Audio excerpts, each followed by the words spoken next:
Welcome back, friends, new visitors to the channel. Today we finally have the sun shining and an opportunity to actually put this snowblower to work. The John Deere SB1164 64-inch snowblower.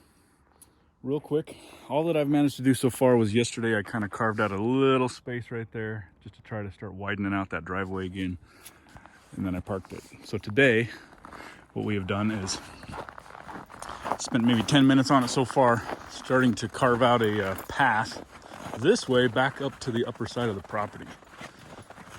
I don't know if I'm going to really be interested to go all the way up, but out of curiosity and just to put this machine to the test, I do want to know what its capability is for our future operations up there.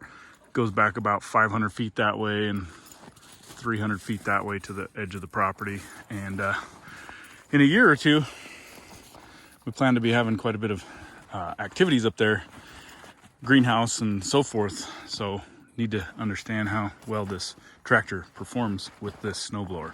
So real quick thoughts initially here are, just got this thing installed yesterday.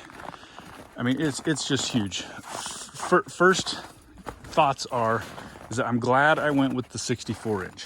When you first come up on it, it seems like it's too big for this tractor. I mean, in some ways. It seems just enormous. I don't know. It grows on you. But the beauty of it is that 64 inches wide, when you have the wheel spacers on your tractor here, it is cutting a path. Certainly wide enough for you to get through, as well as a little bit of steering wiggle room. So a 54-incher might have been a little bit less, a little bit more difficult with that. One funny thing I've discovered is, when you're sitting there trying to drive backwards, I end up having both of my feet over here. Instead of having your body like this and doing that, just swing that left leg over around here and get yourself totally seated in here sideways like this. Well, real quick, the other thing was, I was considering putting the front mounted one on. I think the front mount would be a really nice unit. Absolutely. You're not going to go wrong with that, I'm sure. But the other thing I was thinking about was, it was like, for the amount of money I could have spent on a front mount snowblower, about $8,500, $9,000, maybe I could have bought a X748 or whatever those little tractors are with a nice snowblower on the front. Because a lot of the work I got to do around here is clearing driveway spaces, and there is a lot of that. And so this big bastard back here is a bit overkill for a lot of that stuff, but in all reality, it's like, with this much property and this deep of snow and these big of winters, I just knew I needed something big and serious to move a lot of snow in the future. And so I figured I may as well. It is cheaper too. It's $3,500. I don't know if you can get them for that cheap now. I think all the prices have gone up quite a bit, but it is a pretty substantial piece of equipment. And it's honestly the biggest moving apparatus I've added to the farm here yet, besides the backhoe, which came with the tractor when I bought it. So yeah, it's a serious piece of machinery, no question about it, and it's heavy duty. I think it's gonna last us a long time. And the other upside is, it's just big enough that if we upgrade to the next size, bigger tractor, this thing won't be undersized for that tractor either. So thinking about the future too. But one thing I'm really curious about is how far can this thing throw snow at a given RPM?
Need to get on a treadmill, big boy.